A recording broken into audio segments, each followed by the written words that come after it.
This video is going to go over the Labs tab.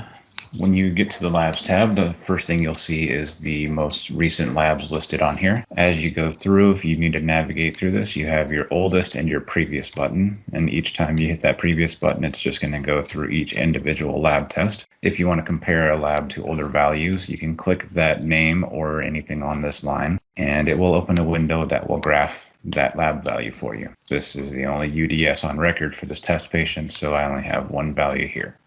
I can see the values by clicking the point on the graph, and that'll give me my numbers here. It does not show up on the graph itself. An option that you have, you can create worksheets, which is going to be the fourth option down on the left-hand side. And as you can see, I have a few of here already. If you want to create your own test groups, you have to limit the number of tests in that group to 7.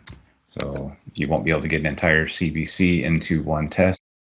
To create your own test groups, you go to the left-hand side in this little text area here, and you can type in the name of the lab that you want.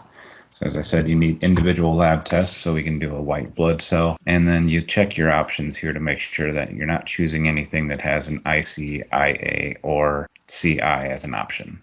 As you see on these two options here, there's no indicator, so these should be safe to use. You just either double click it or highlight it and click add.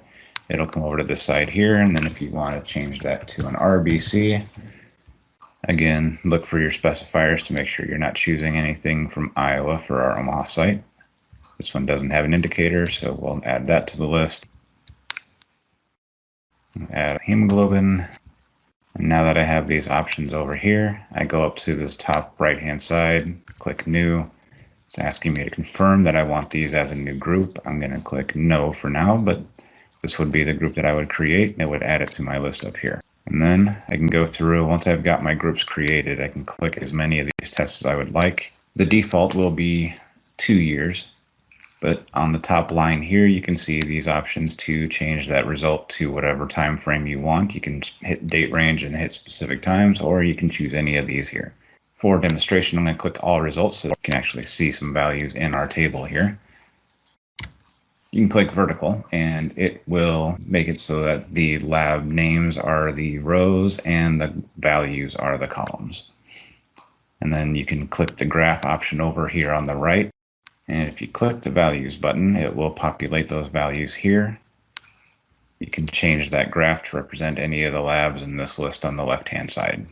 And the nice thing is, if you have created these test groups, when you click that worksheet option, those will stay with you. You don't have to recreate those every time. You can clear out the tables you have there. If you have more than just the 4 tests, there will be a scroll option on the right here. If you're looking for any cytology or surgical path, that will be listed under the anatomic path reports. If they've been typed and crossed at our facility, Blood Bank will show you those results. The cumulative option at the bottom is going to give you the last 2 years of labs that they've had here, and if there are multiple results, those will be listed along the line. I'll click this all results, and you will have it side by side for comparison. And you can print these off for the vet. You just right click here and hit print, and that will give you a full list of the labs they've had. You can see pending lab orders. It's the third option down. And that will show all of the different labs that they've had for whatever time frame. Again, if defaults to 2 years, but mine is set to all results.